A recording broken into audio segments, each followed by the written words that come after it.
Hello everyone and welcome to this lecture lab session on the first experiment itself, which is implementing XOR, exclusive OR, by using uh, multi-layer perceptron. Okay, so what we need for this is for you to have this Google Collaboratory installed. Okay, how you get it installed is you go to your Google account inside over here. Initially it won't be visible. What you have to do is go to this Google Workspace Marketplace, and there you have to search for Collaboratory. Okay, here, so Google Collaboratory, when it shows up, all right, what you have to do is you have to install it. All right, so you can see over here, it is already installed in my case. All right, but you will have to install it. After having installed it, what you'll do is you'll come to your Google Drive, uh, right click on over here, and in more you will be able to see this Google Collaboratory. Okay, so you'll create a sheet, Google Collaboratory sheet. All right, and once it is created successfully, first we'll rename it and then we'll write the code inside. Okay, so here we will name it as XOR. Okay, so basically what we can have is we can either have a text over here. Okay, so it says implementation of X gate using perceptron. Okay, so basically we will implement this XOR gate. Okay, and now we'll write the code for it. Okay, so first of all what we need to do is we need to import libraries. Okay, so I can put it in code in comments, or I can just add a text, add a text over here saying importing libraries. Okay, so I am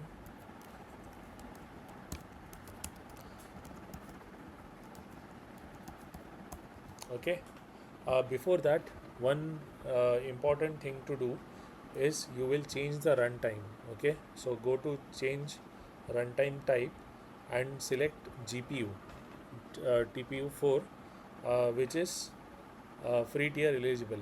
Okay, so save it, and after that I guess you won't be requiring this, so delete this. Implementation of XOR gate, importing libraries. So what all libraries will we require? Will require TensorFlow. Okay, so import TensorFlow as TF. Okay, and then we'll use NumPy. So import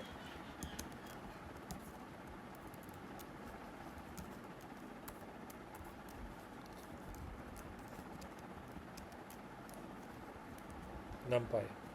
Okay, so we'll run this code. Once it is successful, we'll move on to the next one. Okay, so you can see it is running now, and meanwhile what we'll do is we'll add another code. We'll just write the next code. Okay, so now it is importing NumPy. It is done after 10 seconds.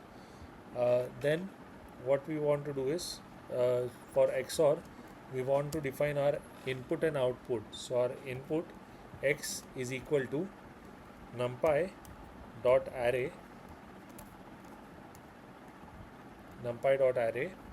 okay, and inside we'll declare the numpy array.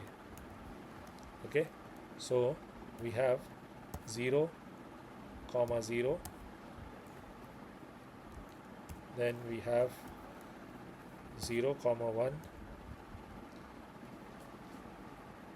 then we have 1 comma 0, and then we have 1 comma 1, sorry, 1 comma 1. Okay, so after implementing this, all right, what we will do is we will add the type of it.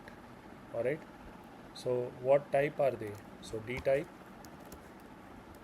is equal to, and then np dot float, float 16, so sorry, float 32 type. Okay, done. And then the output, so y is equal to np dot array, again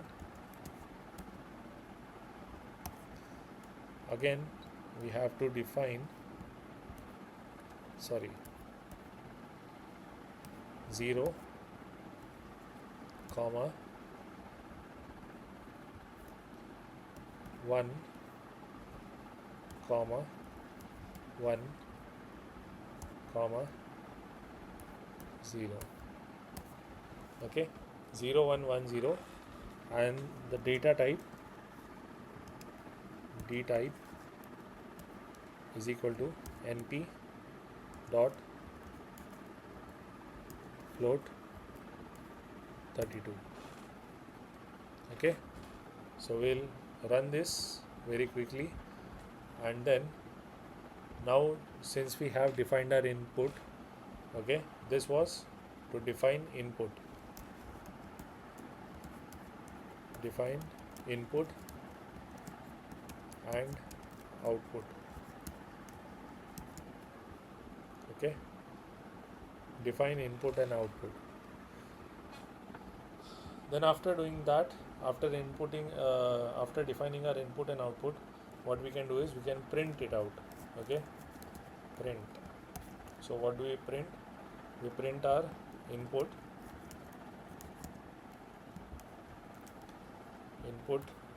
which is x, input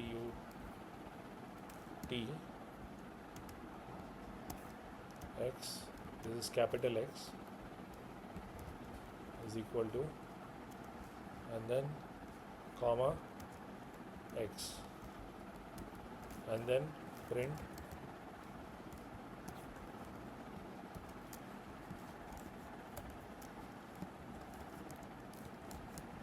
output y, which is equal to y.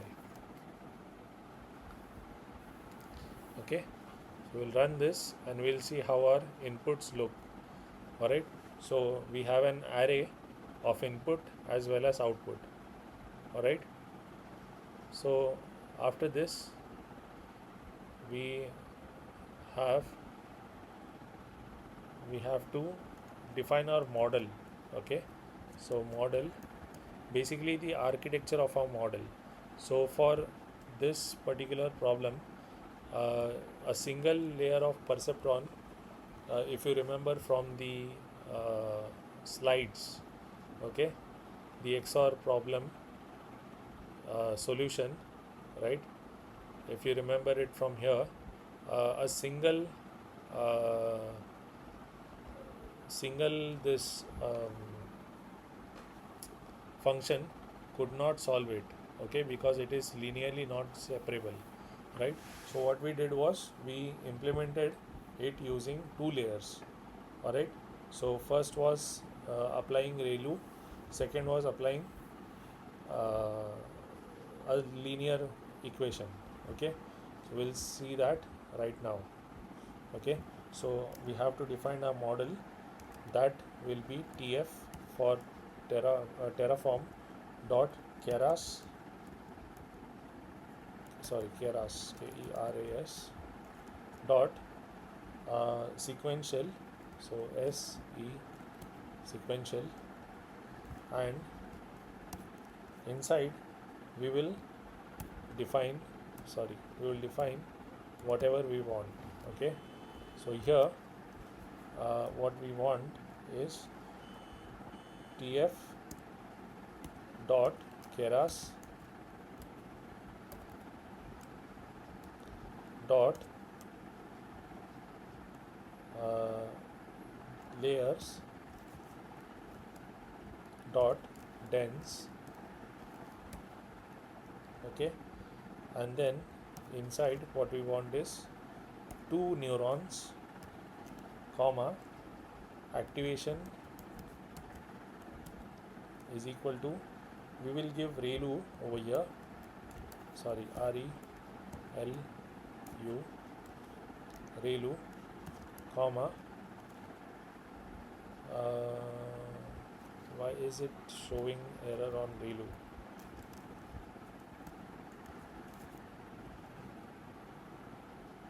Okay, ReLU is there, no problem in that. Then what we want is, oh sorry, I should have put it in quotes, that is why it is. Okay, then input shape, input underscore shape, which is equal to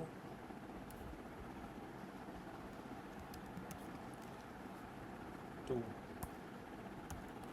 Okay, so we have 2 for input shape. After doing that, we have comma, and on the next line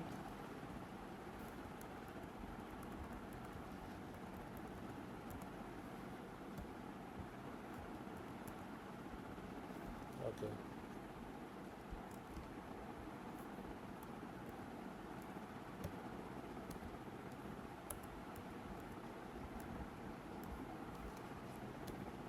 alright, then again tf dot keras dot layers dot dense, and here we need only one neuron, and the activation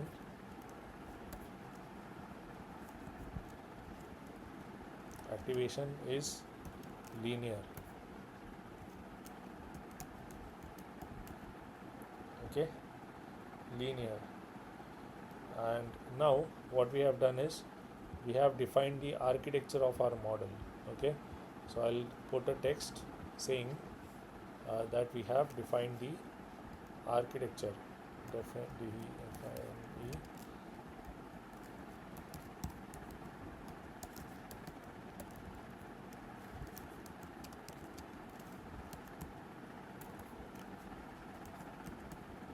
architecture of model.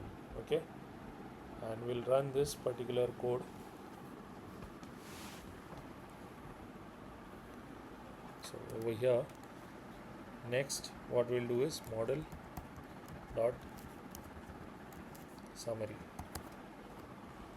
Okay, we'll run this code again, and we have this output which says there's a dense layer which takes 4 input, then it has shape 2 and 6 parameters, and dense 5, layer type is dense, and none. Okay, so this summary of the model is generated. After that, what we have to do is we have to compile the model. So model dot compile, and inside compilation we define the optimization algorithm. So optimizer equal to, and then we specify the optimizer, which is Adam.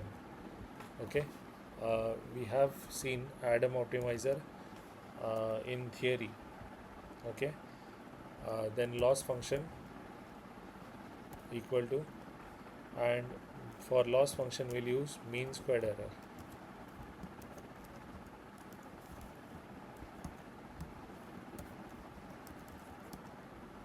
Okay, mean squared error. Apart from that, we'll use metrics as accuracy.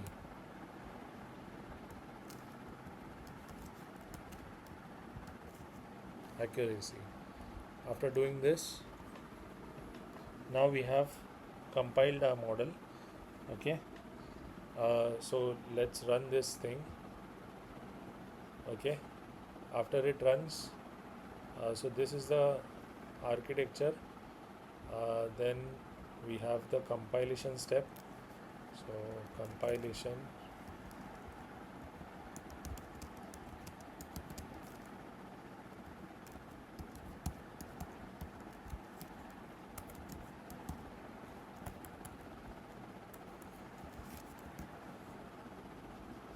okay, compilation of the this.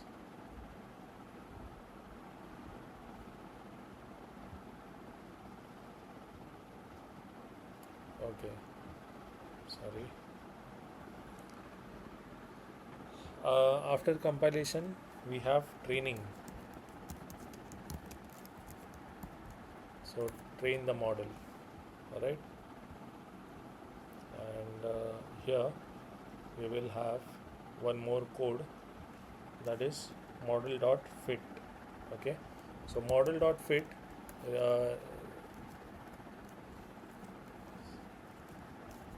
what it does is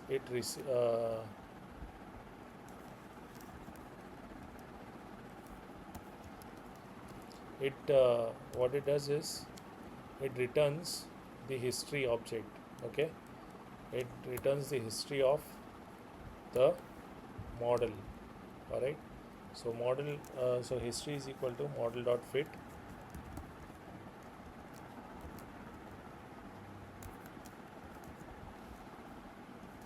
and inside fitting we'll first give input, which is x, output, which is y, and the number of epochs is equal to 1000, 1000, and verbose equal to false, sorry, not false, 0. Okay, so now we'll try to fit this model.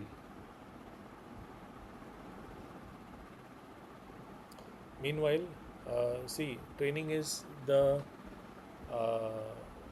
time taking process. So while it trains, what we will do is we will write the next part of our code. Okay, and the next part is to predict the output. All right, so we will have predictions is equal to model dot predict. Okay, and it will take x, capital X, as parameter. Okay, so it will be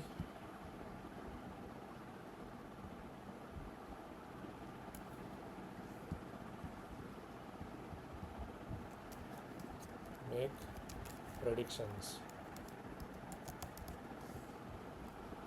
Okay, model dot predict, and the predicted classes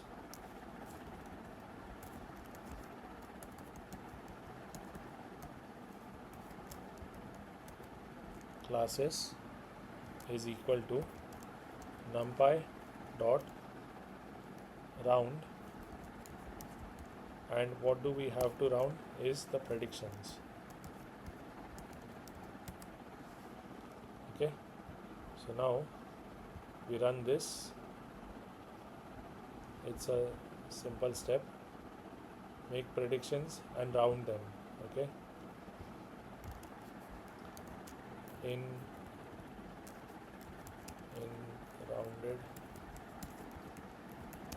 form, rounded integer form. Okay, then again what we have to do is we have to print all these values. Okay, so print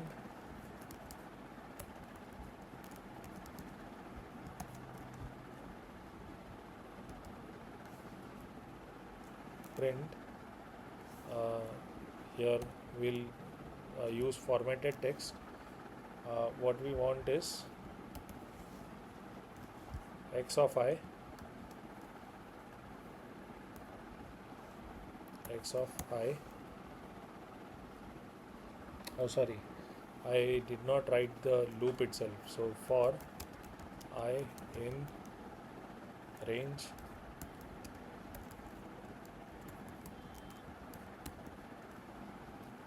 range, and that range is length of x. Okay, alright. So now we'll print input actual, predicted and rounded values. Okay, so input is x of I, then we have slash t, and then we have input actual is y of I, and y of I and 0. Okay, y of I comma 0, and then we need a slash t, then we will have predictions. Oh sorry, it's a formatted text. Predictions,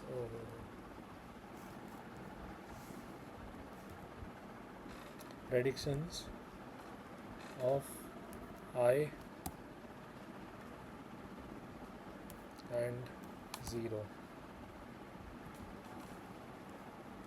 Okay, and then slash t, predicted classes. So again we have int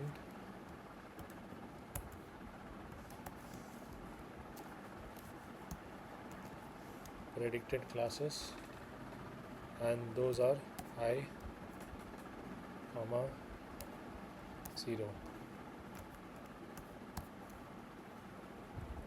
Okay,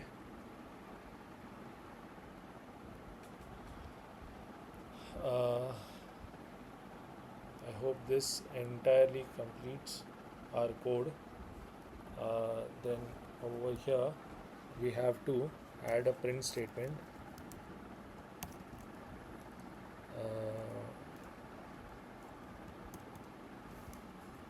Here we'll have input slash t, output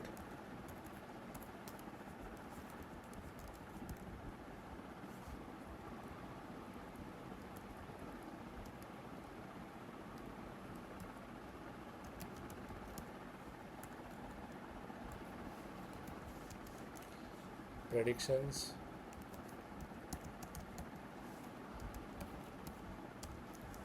and predict class. Okay, so we'll run this one time and see what the predictions are. Okay, so you'll see these values prop up. If what we can do is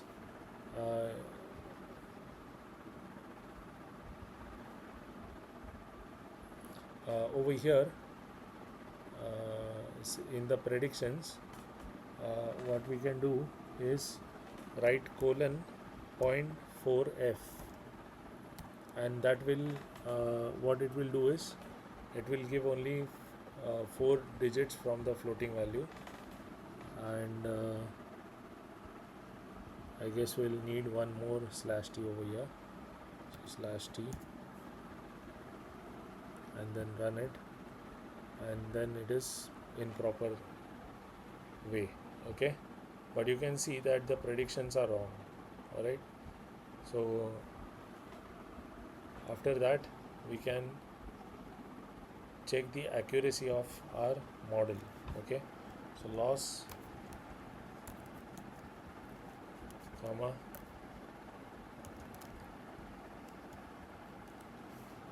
accuracy is equal to model dot evaluate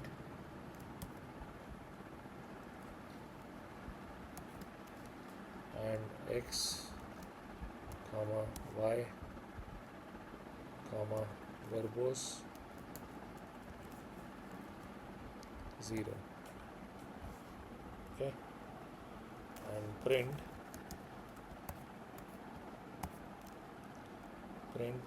loss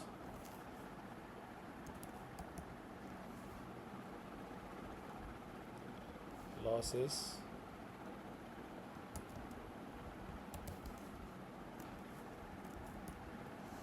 loss, and I forgot that this is a formatted string, and then print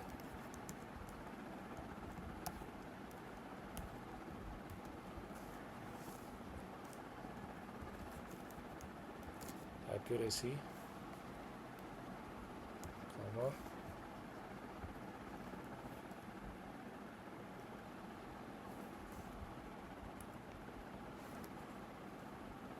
colon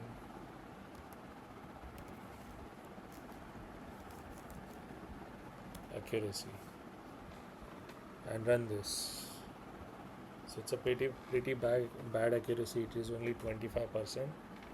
All right, and with that we stop. Okay, if we want, what we can do is we can run everything once again. 14, 15, 16, 17,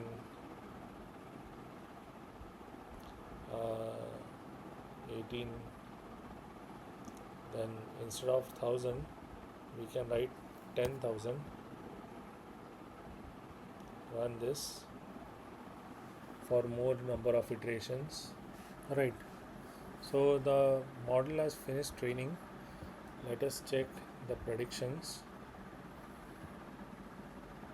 Now you can see there is 100% accuracy in the predictions. Even the predictions that are done in decimal points are correct. Okay, so it has corrected with 100% accuracy, which is basically overfitting. Alright, so that is how you solve an XOR problem using perceptron, multi-layer perceptron.